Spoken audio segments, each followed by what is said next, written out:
Welcome to the root of it all. I'm Scott, and today we're going to see about fixing a little escape issue our cat discovered a few months ago. What'd you find? Little Houdini cat right there. Down here below the stairs is a shoe cubby, and right above the shoe cubby, right beneath where I'm sitting, there's an opening. Well, that's how the furnace gets its air so that it can blow around and warm the rig up when it's cold. Unfortunately, that hole allows our cat to go exploring in the service areas inside the basement. We don't want her to do that, so we picked up some hardware cloth.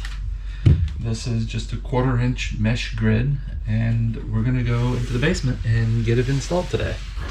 That'll keep our cat from a little bit of unauthorized exploration.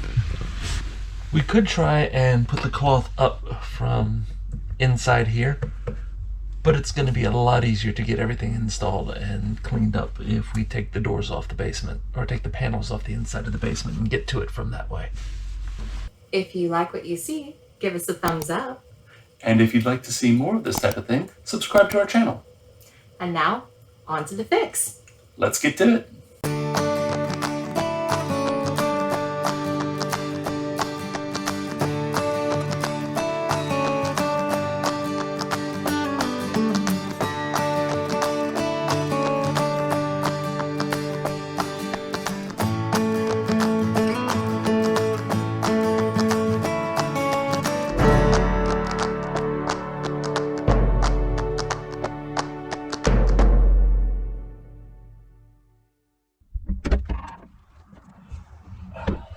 So, our first step that we have to do is pull off this panel here, and then once we have this one off, we can go for this guy.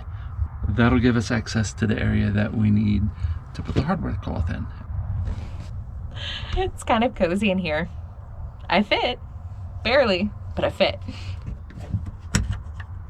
Specifically a bit set that has a Robinson bit, the square bit, and a Phillips bit.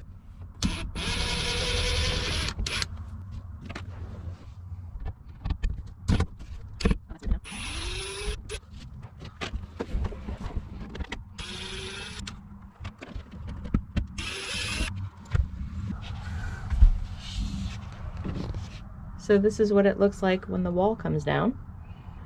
You know that scene from The Wizard of Oz where they pull the curtain back? Well, we've got a lot better idea of how everything's run down here now. Okay, this is the water supply to the toilet. Don't mess with that one. Kind of important. Amusing thing is,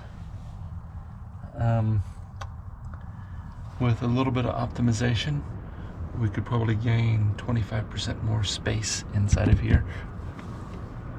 That's another video. That's a different video.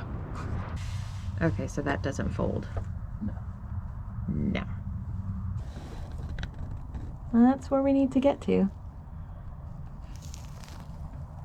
Ah. Time to remove a wall. Handy dandy battery powered driver, because operating the screwdriver by hand whenever you're dealing with 20 screws just gets tired. Some of the screws are that long, so not going to do that.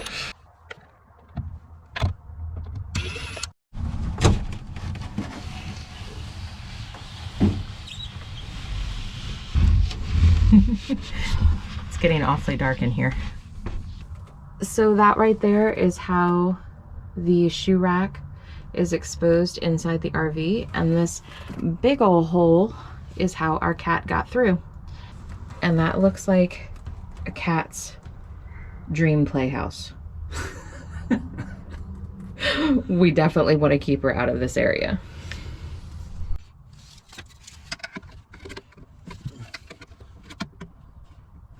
About 8 1/4. Let's make sure it's the same over here. 23 inches wide. Okay, so the plan is, this roll is 24 inches wide by 10 feet long. We only need 10 inches of it, so we're going to cut about a foot off of it, and 24 inches wide is just about perfect. And then we're going to screw that into the wood there, and that'll keep our Houdini from trying to escape.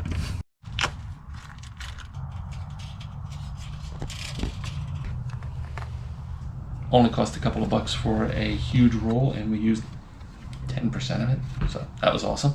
You said it's how deep? I said it was just over 9. I can check it again. I'm just gonna make it 10 inches deep.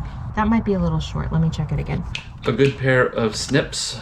These are some Wiss snips, and I've had them forever, and they're still awesome. Et voila. Okay, what I've done was I've bent all these points back so that they wouldn't stick out and jab you whenever you're in there working. It's not perfectly smooth, but it's good enough where it's not going to catch anybody and, you know, draw unexpected blood.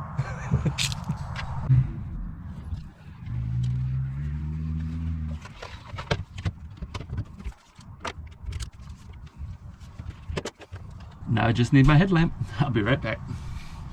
So one of the reasons that we decided to do this mesh is because this area is actually really important to have air circulating back through. At first we were thinking about just closing off the shoe cubby, but then we'd lose the shoe cubby. And also it would actually stop the airflow and the circulation that was necessary.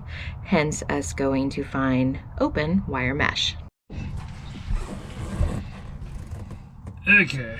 You look like you're ready to do some mining.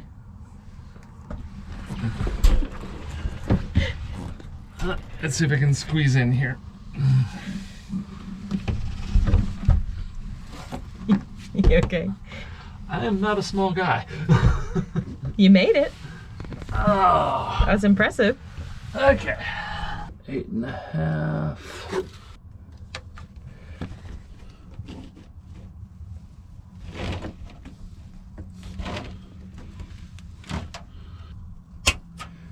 Getting this cut so that I can bend the corners the right way. What I'm doing right now is I'm making notches for the 2x4s in the front on either side so that I can go around them. Measure 3 times, cut once. Oh yeah.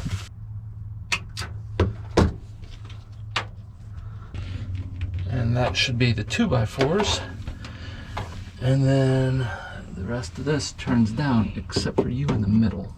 You in the middle go up and around. So we have our shape that I've roughed out. I'm pretty sure this is the right fit. I mean, it's going to be pretty close regardless, but this will allow us to put the mesh in, cover this gap, and have it curve around the outside of this box and around all these posts that are in there. That will allow airflow to come in through here so that we're not blocking anything off with our furnace. And I'm going to test it to see if it fits.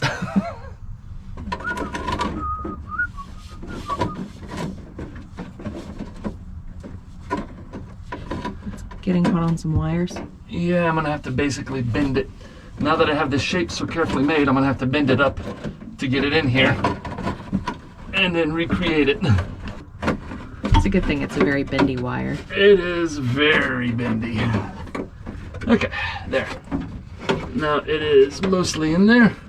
The only error I think I made was right here. I was over by 1 wire. That's pretty close. It didn't stab you, did it? Only a little bit. I know.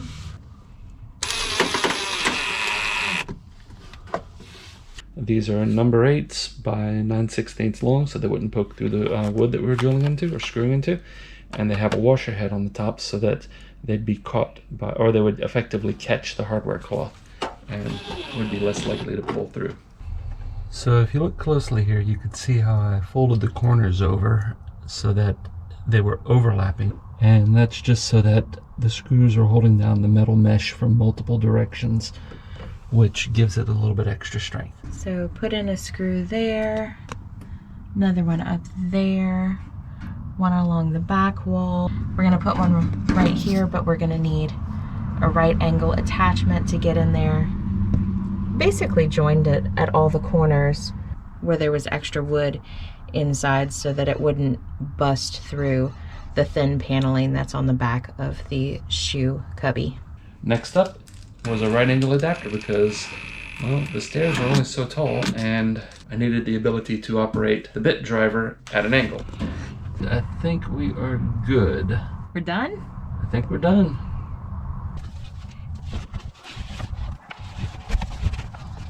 Let's see if we can find these holes.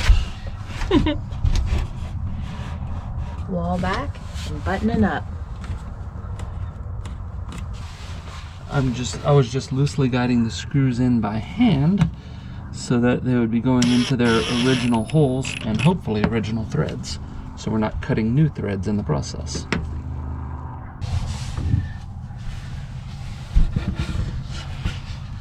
Now the one thing I don't remember, which end was up? Well, that's on the inside. Got it. You think you got it? Yeah, I got it. How do you know? Because this mark right here on the wall, see that mark? Mm-hmm. That mark was right there. It's a good thing that we put this here on purpose. Okay, where's those 4 screws? Here. Thank you.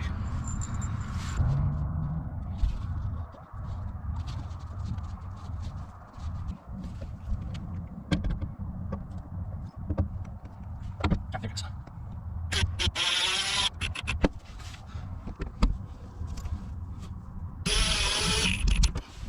Okay, there we go. A little tricky. It's like we were never here. So be careful when you open up your pass-through for the first time. These are all little bits of aluminum debris from buildings that were on the ground. So when you're crawling around on your hands and knees, just be careful.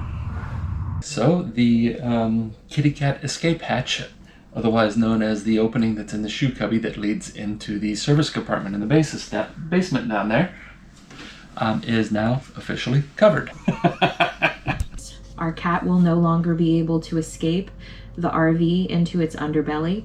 Definitely check out under the stairs in your RVs. There could be open spots that might allow your furry friends to escape and get to places in your RV that you don't want them. Specifically, this is for fifth wheels. Travel trailers probably don't have this issue. Most motorhomes, I imagine, don't have this issue. But any fifth wheel where there's a staircase and they put a nice handy dandy shoe cubby underneath the staircase, you might want to take a look. Your cat might be doing a lot more exploring than you think they are.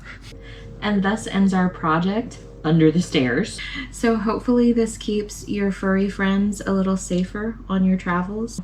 I'm Alicia. I'm Scott. And goodbye, furry friends and all, from the root of it all. Bye, guys. Bye.